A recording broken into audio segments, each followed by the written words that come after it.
actually talked to some of these people, and all I was asking was, what are your solutions? Hmm. And almost all answers that I got was that we don't have any. We're just angry and we want to voice our anger so somebody in power has a solution and changes things. That's not how it works. Like, why do you expect them? Why would they change? Like, If they your wanted to, anger. they would have already. Like, Exactly. If they had solutions, they would have changed, right? Like, and this is the problem with this country is that people are able to perceive that we don't have jobs, that we don't have good education, that we don't have sometimes even, like things are very expensive. There's a lot of inflation.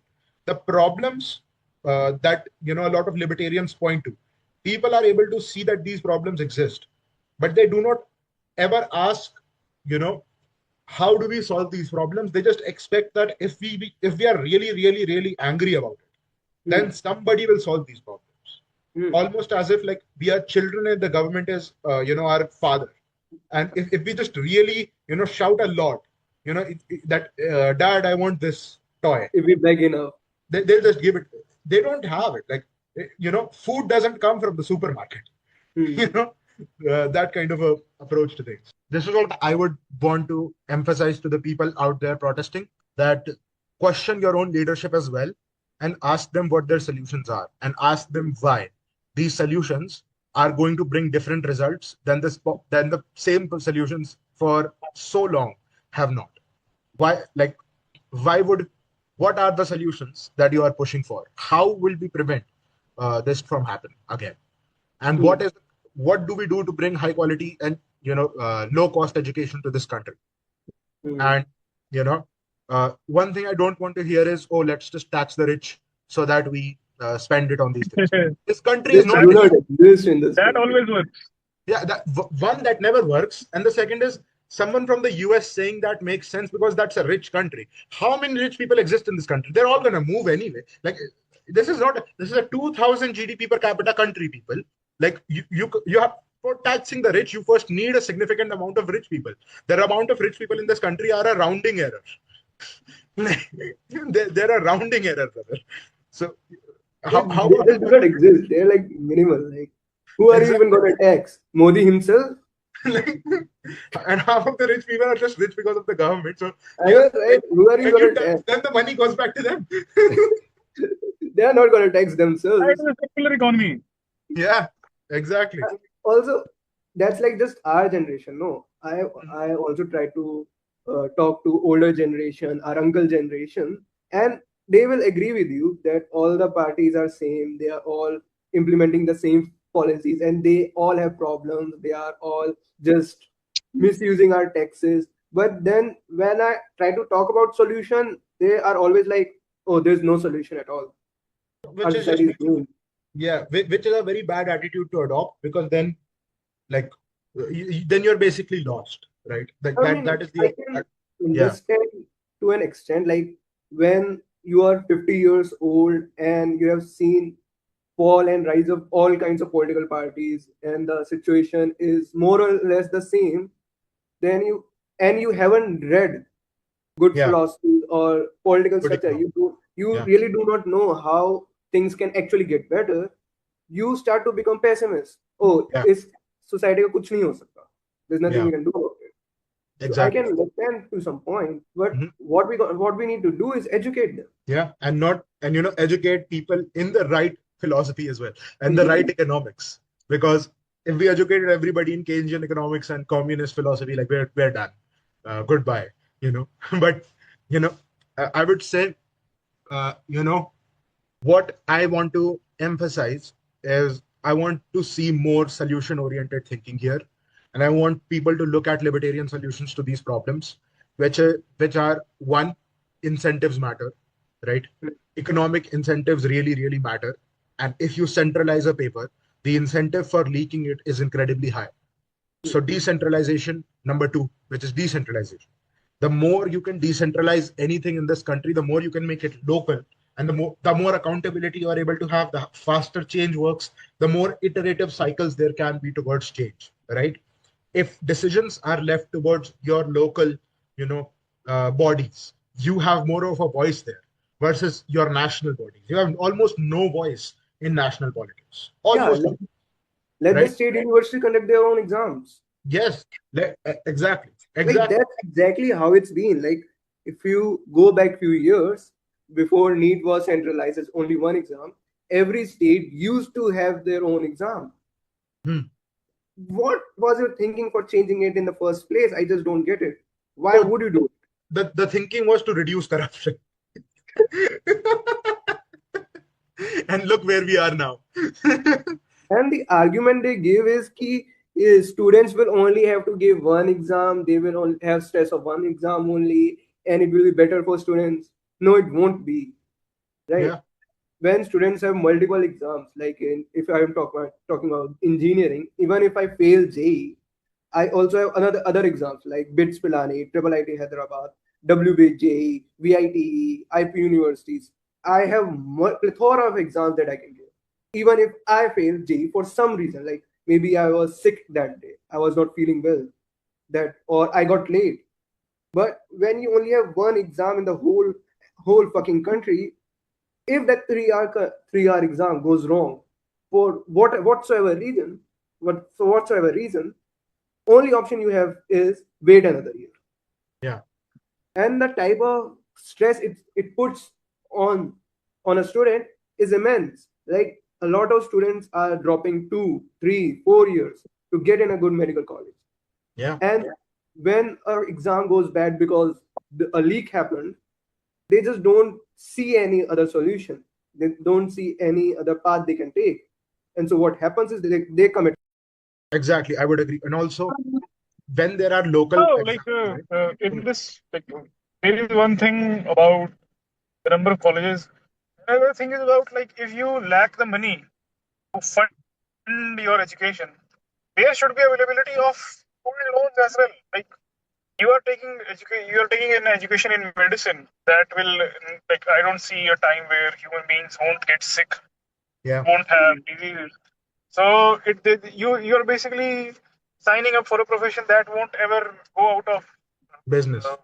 yeah, Hmm. go out of business. So uh, banks will really be happy to loan you on the basis of interest.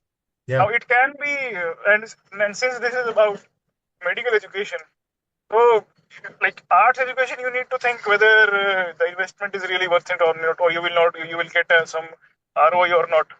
yeah, But that is not the case for medical education. So if the government really wants to, government or society really wants to have more doctor or help people in getting help students in getting education, they should be talking about providing financial access to all these exactly. people who are And looking, all these students. All the students are looking for education and who simply can't afford it because they have lack of financing.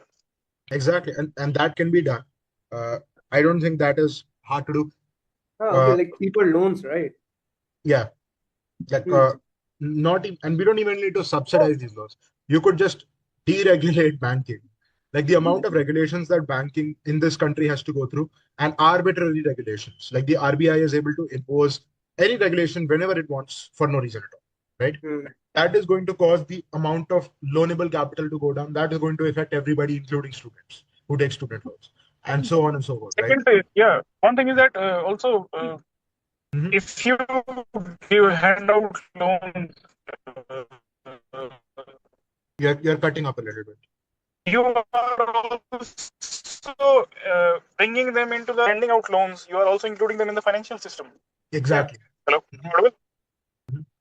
Yeah, and I think you cut out a little bit, but we got some of it.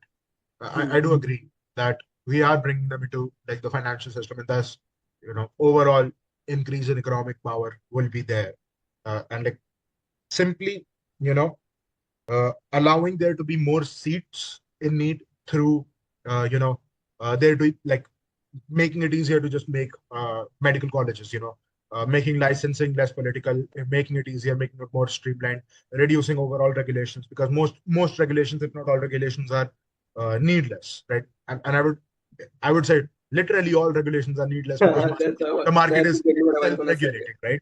But We even don't from a need any mainstream regulation. perspective, most regulations are needed. Like someone who you don't need to be an ancap to know. that most regulations are needless, right? Uh, Going from most to all is what's going to take you a little bit of time. I mean, it's just there. I mean, it's just there to make the entry more difficult, so that Yes, you have to pay those politicians to get in. exactly. It is a increase in the barrier to entry, Hmm. as an economist would say, and it is bringing an economy of pull instead of an economy of merit, Hmm. as Ayn Rand would say. So like it's like Hmm. instead of saying I run the best university, the way you actually get to university is like my brother-in-law is a politician, right? That's how you get a university. It's not an economy of merit. It's not a market of merit. It's a market of who has the most political pull, you know. And so I know that leads Modi. Modi is exactly my. yeah, and you can be the wealthiest person in the world and not know a lick of anything if you just know the right people I mean, in a just look at socialistic Ambani ecosystem. and Adani, right? Yeah, They aren't doing anything innovative, are they? it's a government monopoly, favoritism kind of thing. Like they pick their favorite winner in an economy, and that's you know corporatism and cronyism. They call it cronyism, right? So like Hmm. it's crony capitalism. No, I wouldn't call it capitalism at all. It's cronyism. And Hmm. that's what we have in this country right now. And that needs to change. And we need to bring free market capitalism in order. And like that's going to basically create more options in the market so that not everybody has to become a doctor and an engineer. It's going to create more seats for doctors. Decentralized admissions is going to create, less opportunities for there to be corruptions and leakages. And if there are corruptions and leakages, they're going to be localized and they're going to be better be able to dealt with, and they're going to affect less people than the entire country. And so I would say that's the way that people should be thinking about that. Like I would say that those are the libertarian solutions to this problem. And further, uh, like I would want people who are angry about this to channel their anger in a productive manner, not just agree with anybody who says that I'll do good by you, and give them your votes, give them your voice. Listen to what they're saying. Use your brain to figure out do their things actually do their solutions actually make sense, or will they make things worse? Because what's the point of a successful political revolution if your life is worse off at the end of it? You know? Yeah, but man, all of what you are saying doesn't matter if my religion is in khatre. Yeah. All of what you are saying doesn't matter अगर मेरा religion खतरे में है. Yeah, like that. That's the BJP people. Like, Hindu खतरे में है. Bottom text. Right? I mean, Yeah. how are you even gonna make that person understand their policies are wrong when he thinks कि oh Hindu को बचाना. Yeah. That's the only thing. One thing that every politician somehow misses is that, okay, fine. You know, even like, although it is a, what can reduce the probability of a paper leak? Yeah. Having a proper legal system Yes. and law enforcement, which we don't have. Yeah. I agree. Recently, this came out that during the 2024 NEET leak, uh, people who were arrested, they have been granted either they have been granted bails or they have been granted like, okay, you are innocent and free to walk away, Like, something exactly. like Like, that. So, They removed jury. What do you expect from? so what like if you commit a crime and you are not sure whether you will be punished or not, yeah, Mm-hmm. exactly. And where will be the respect for the law? Mm. nowhere. Like, once again, the incentive to leak the paper is so much higher than the incentive to actually, because you won't get caught. If you get caught, it's going to be a slap on the wrist kind of thing. It's Oh, just it's not. just sir 200 रुपए है बस. 200 Huh. रुपए है बस. Huh. कुछ हो सकता है sir. Exactly. I only have 200 rupees in my pockets. Yeah. Can you And do something? exactly, like the incentives for committing crime is just way too profitable to not commit crime, right? Yeah, And like, paper leaks repercussions are of those going to happen. crimes is like minimal. Yeah. Once in a lifetime, you might get some some problems Yeah, from what you're gonna do. yeah, and the calculation, like the fines here are a joke.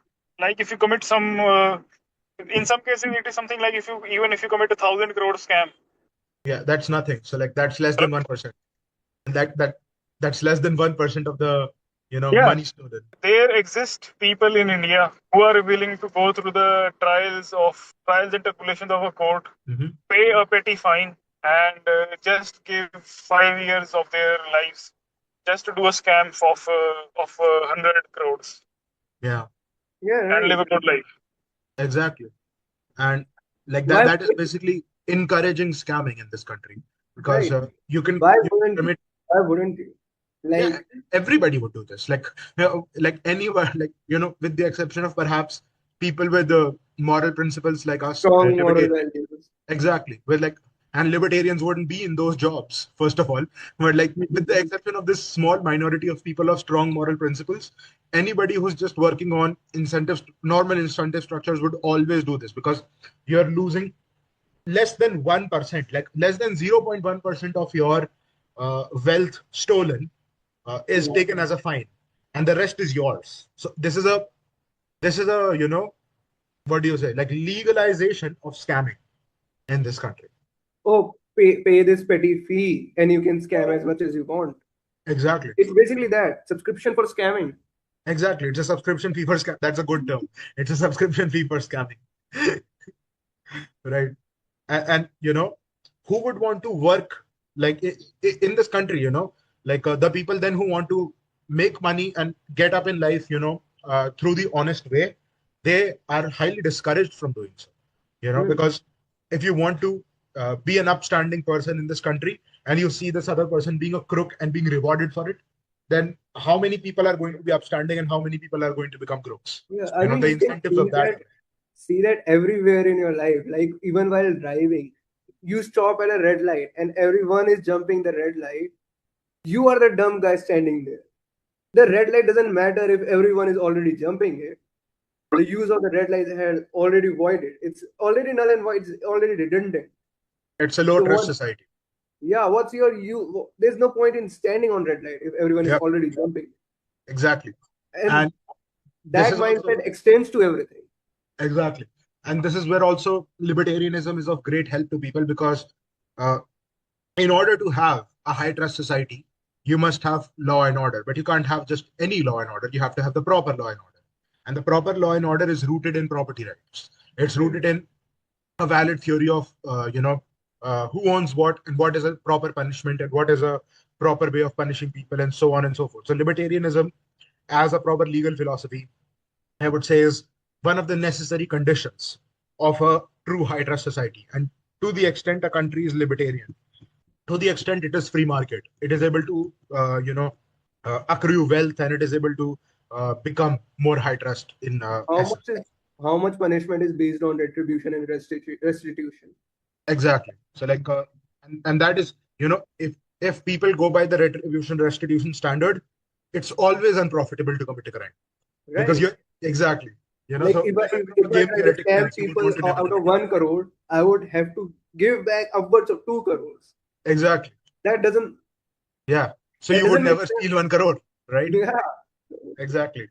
And so there as well, a more libertarian analysis of law will be incredibly helping in making the incentives as such that crimes do not come, like scams and crimes do not happen, and uh, that's what it is. And also, I would like to say a thing about the brutality of, like, police that we have seen in so many videos that are coming out, which is that the police are like the uh, incentive structure there as well. Like, the police of this country is very brutal towards people protesting.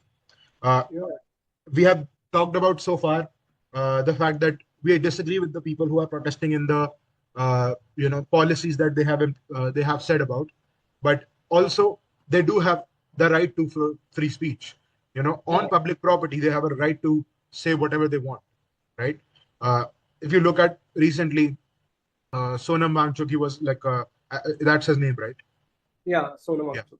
yeah. He was protesting, and he was like uh, he was taken away by the police forcefully. Yeah, he was dragged to the hospital, Yeah, which he they was have no right to do, which they have simply no right to do.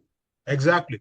So the police stopping these people from doing what is well within their rights, even if we disagree about the policy of what they are protesting for. That is something, and the police is using, like, very draconian tactics. They're doing, they're charging at them with sticks. They're hitting them with sticks. They're They are using tear gas and they so are on and so fucking forth. rear ending the batons. Yeah, They're rear-ending the batons to both men and women, and it's heinous. yeah, it is very heinous. And And then they are lying at your face. Oh, no violence from police side has occurred. for sure, and all we can see that that's a lie, but Right? Like everyone knows that. Like everyone was at the protest.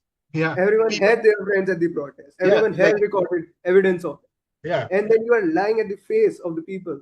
it's Where is 1984, right? accountability? Like it's like 1984, like the party will lie at your face and say that the evidence of your eyes is not correct, and so on and so forth. But now we have recorded evidence. Yeah, Right? what are you gonna do? So now I would believe we have all hit all of our points. We have hit that people, we disagree with the people who are protesting. We disagree with, we told you why we disagree with what they're protesting for. We called for better solutions to problems. We discussed some of those solutions here, and that is our, the suggestion of the libertarians to the CJP people, not the leadership, the people on the ground protesting, the people who are really angry about this. You know, Yeah, and one thing needs to be clarified that not everyone protesting yeah, is coming on the behalf of CJP. Right? In yes, fact, most of the people who are protesting have their own motives. exactly. And most of the motives are simply dissatisfaction with the Modi government, dissatisfaction with, the way police is treating the protesters. And like, it's almost like a free speech issue at this point, which is something that libertarians fully agree with. We are for Yes. the right of free speech. And I really like about the people who are protesting right now, even if the people who cannot physically come there, they are sending food to them. They are Yeah, ordering food from Blinkit and Swiggy. And not only food, they are also sending water bottles, sanitary pads, and other yeah, things. And that's the thing that happens when intellectual, educated people are protesting. And yeah. this should not be stopped at all. Yes. Like, And the and, amount of and the amount of police that brutality that we have seen is uncalled for against these people. And there has like the libertarians also have solutions to like police reforms as well. Greater police accountability, being able to sue police officers for what they do, and so on and so forth. And like body cams and so on and so forth. Like all of that is also part of the libertarian agenda. So